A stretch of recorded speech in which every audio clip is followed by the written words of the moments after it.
La fête de mariage bat son plein. Roman, un jeune chirurgien se marie.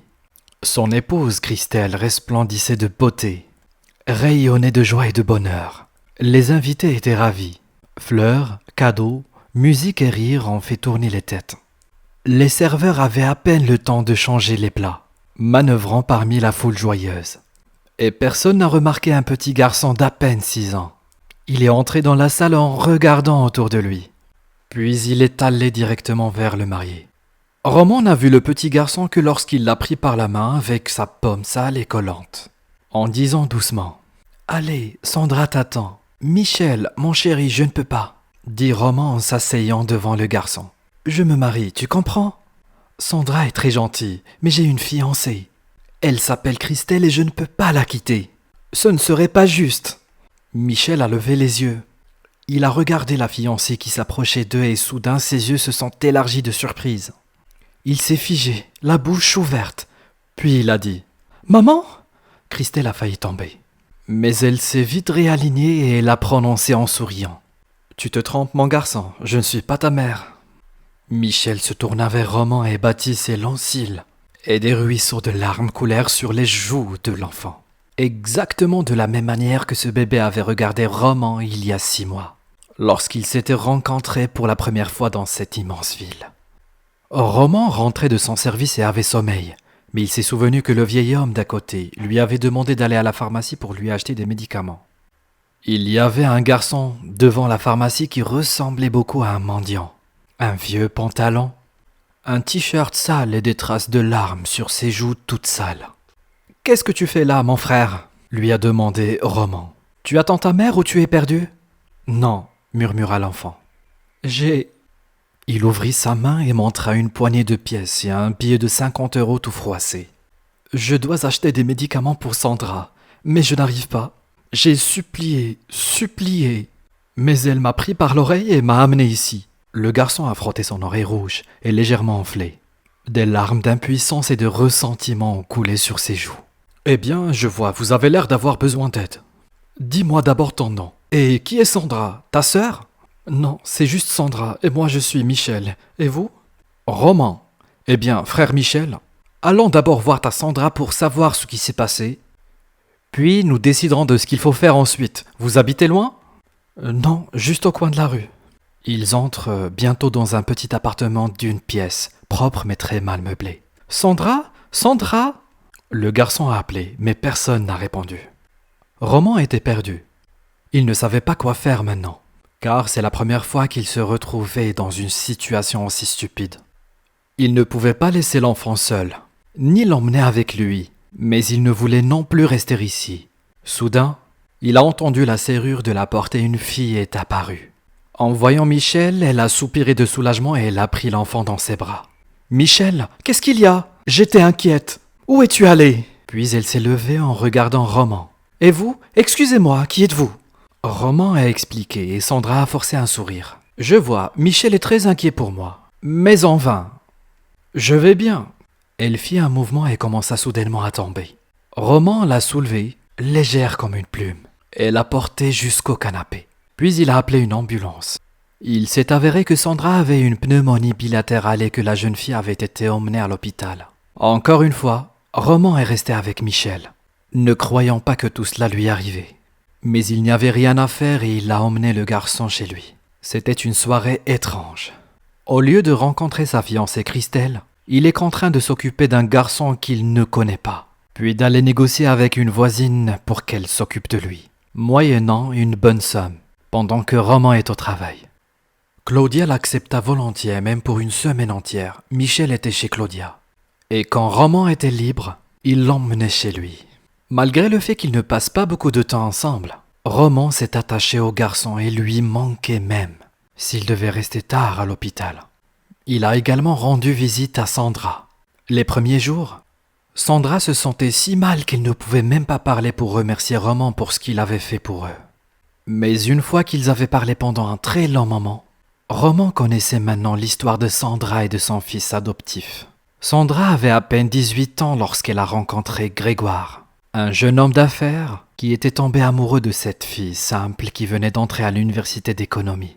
Sandra a grandi dans une famille avec sa mère, son beau-père et sa demi-sœur Christina, qui avait un an de plus que Sandra. Les filles ne se disputaient jamais, peut-être parce que Sandra reconnaissait sa supériorité.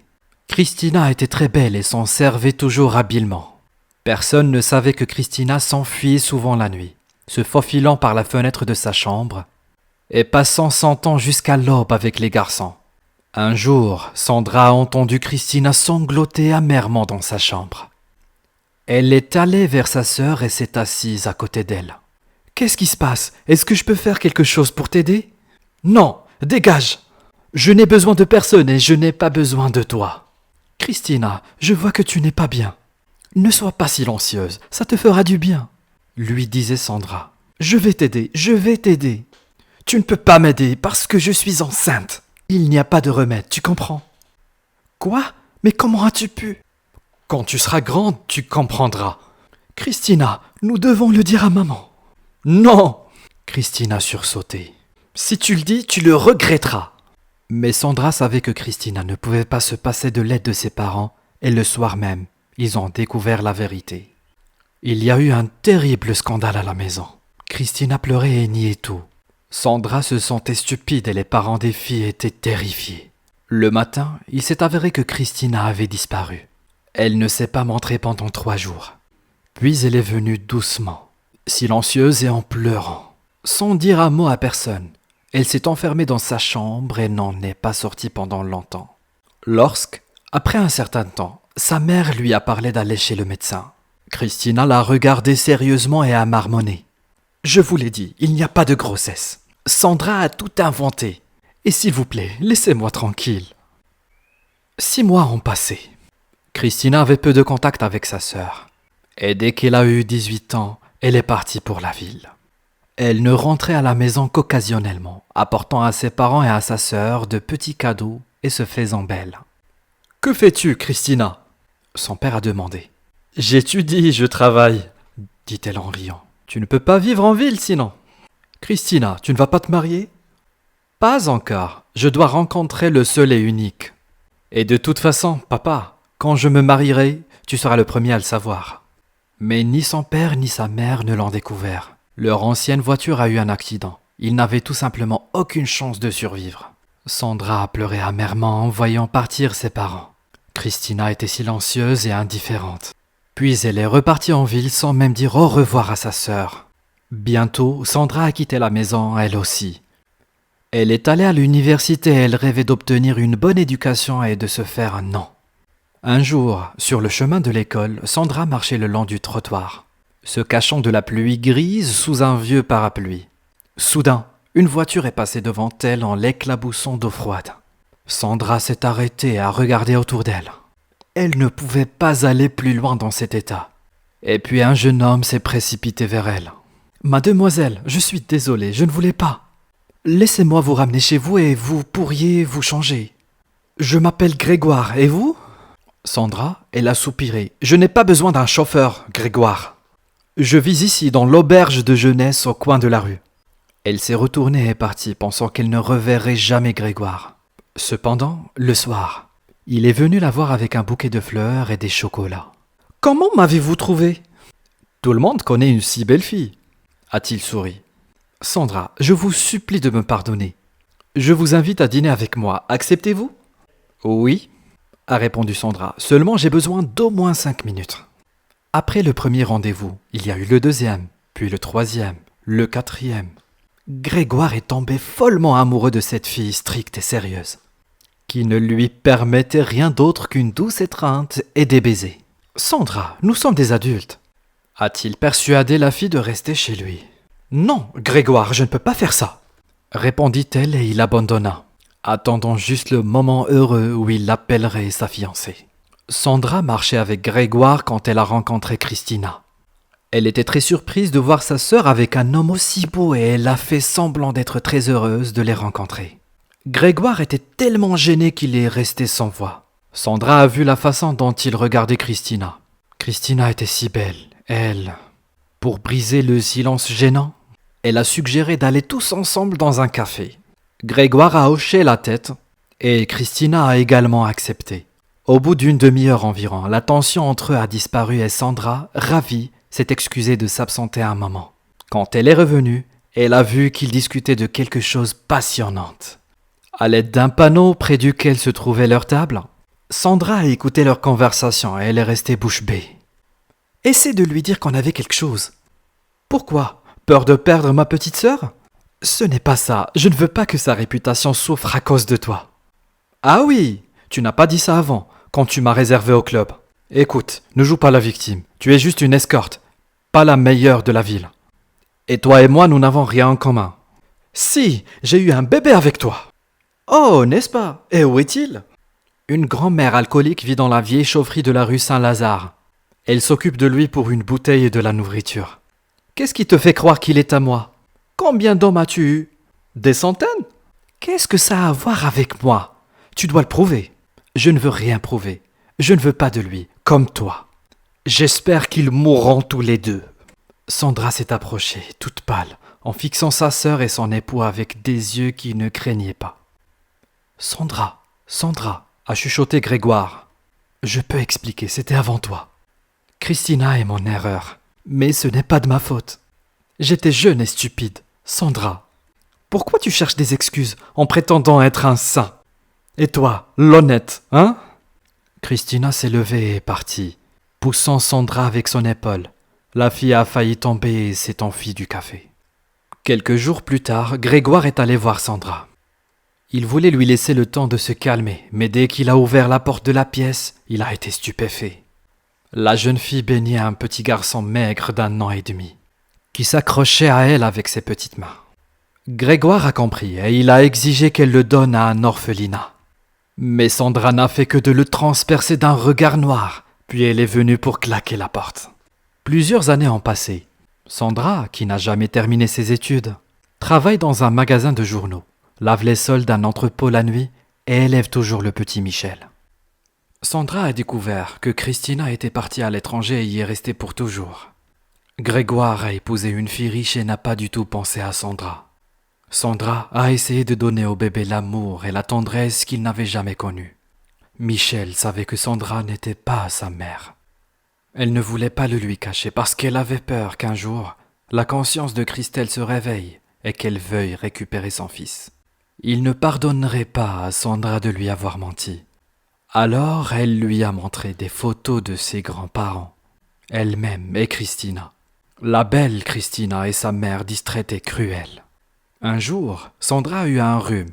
Le kiosque n'était pas du tout chauffé et la jeune fille, mourant de froid, a attrapé un rhume qui s'est transformé en pneumonie. C'est alors que Michel a amené Roman à elle. Étrangement, dès que Sandra a vu cet homme, elle a réalisé qu'il était le meilleur homme sur terre. Il l'a aidé sans rien demander. Il a su écouter, compatir. Michel, qui l'a amené à Sandra, en disant que Roman lui avait acheté un nouveau jeu et aussi un pull. Un pantalon chaud, des bottes et une veste. « Roman, pourquoi as-tu fait ? On aurait pu le faire nous-mêmes. J'ai juste besoin de sortir d'ici. Tu dois d'abord être guéri. Merci pour tout. » Sandra n'a pas pu cacher ses larmes. « Allez, Sandra, les gens devraient toujours s'entraider, » dit Roman avec confiance. Mais Christelle, sa fiancée, n'était pas de cet avis. Elle ne voulait pas entendre que son fiancé aidait des pauvres gens. Christelle a rencontré Roman dans une station de ski où il était parti en vacances avec des amis. Elle est tombée maladroitement en skiant et s'est tordu la jambe. Roman était à proximité et lui a donné les premiers soins. Le soir, elle est allée dans sa chambre et est restée pour le remercier de ses soins. Ils ne se sont pas quittés depuis ce jour et lorsque Roman l'a invitée à rester avec lui, elle a accepté avec plaisir. Puis, ils ont décidé de se marier. Roman manquait à Sandra. Il ne leur avait pas rendu visite ni même téléphoné depuis longtemps. Elle ne pouvait pas oublier la dernière nuit avant sa sortie de l'hôpital. Lorsque Roman, qui était de service, l'a invité dans son bureau pour une tasse de thé. Ils sont restés éveillés bien après minuit et lorsque Sandra s'est levée pour lui dire au revoir et retourner dans sa chambre, il s'est aussi levé. Sandra a failli tomber et Roman l'a ramassée, l'empêchant de tomber. Mais lorsqu'il l'a serrée dans ses bras et l'a serrée contre lui, il a réalisé qu'il ne pouvait pas la laisser partir de ses bras. Sandra se sentait étourdie. Elle voulait le repousser et dire « Ne fais pas ça !» Mais elle n'y arrivait pas et s'accrochait seulement à son corps chaud. Ils avaient passé cette nuit ensemble et Sandra n'imaginait pas qu'elle puisse être aussi frivole.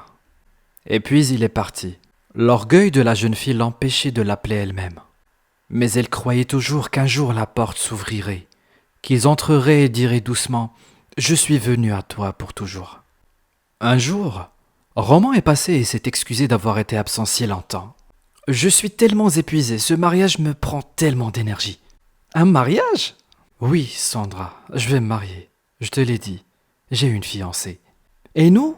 demande Michel en se blottissant contre Sandra. « Nous t'aimons, n'est-ce pas, Sandra ?»« Michel, ne fais pas ça, Michel, » dit Sandra. « Roman doit partir maintenant. Et toi et moi allons bientôt partir d'ici. Au revoir, Roman, et merci pour tout. Sandra, tu peux venir au mariage ? Samedi, au Crystal Hall. Venez, je serai heureux de... Non, Roman, je suis désolé, on ne peut pas. Je t'ai dit qu'on devait partir. » Ils se tenaient l'un devant l'autre en cachant leurs regards. Et Michel regardait l'un et l'autre et ne comprenait pas pourquoi les adultes rendaient les choses si compliquées. Sandra a acheté des billets pour son village natal. Dimanche, elle a décidé de retourner là-bas et de vivre chez ses parents. D'autant plus que Michel devait bientôt aller à l'école. Et que c'était beaucoup plus facile au village. Toute la nuit du samedi, Sandra a préparé ses affaires et, lorsqu'elle pensait que Michel était parti, elle pleurait amèrement de la douleur qui lui brisait le cœur. L'autre jour, elle a réalisé qu'elle était enceinte et elle ne voulait pas que Roman le sache. C'est pourquoi elle est partie si vite. « Michel !» elle a appelé le garçon. « Aide-moi à trouver la boîte de documents. » Mais la réponse était le silence. « Michel ! Michel, où es-tu » Une pensée soudaine la frappe. Il est parti à un mariage et il va forcément y faire quelque chose. « Oh, Michel !» Sandra est sortie en courant de la maison et, attrapant un taxi, elle a demandé un trajet rapide jusqu'à Crystal Hall. Elle est entrée dans le hall au moment où Michel s'est tourné vers la fiancée de Roman et a dit avec surprise « Maman ?» Elle le regardait et répondit « Tu te trompes, mon garçon, je ne suis pas ta maman. »« Le tien, Christina, le tien !» Sandra s'est avancée. « Pardonne-moi, ma sœur, mais je ne te laisserai pas tromper Michel. »« Pourquoi, Christina ? C'est Christelle. » Roman a pris la parole. « Non, Roman, c'est Christina, ma sœur. » Sandra se tourne vers Christina. « Comment se fait-il que tu sois si doué pour mentir à tout le monde ? Allez, Michel, on y va. Et tu seras heureux. » Et sous le regard étonné des invités, Sandra a ramené le garçon chez lui. Le lendemain, ils marchaient sur le quai, chargés de leurs sacs, lorsque quelqu'un les a interpellés. Ils se sont retournés et ont vu Roman, qui s'est avancé vers eux et leur a dit doucement « Je suis venu à vous pour toujours.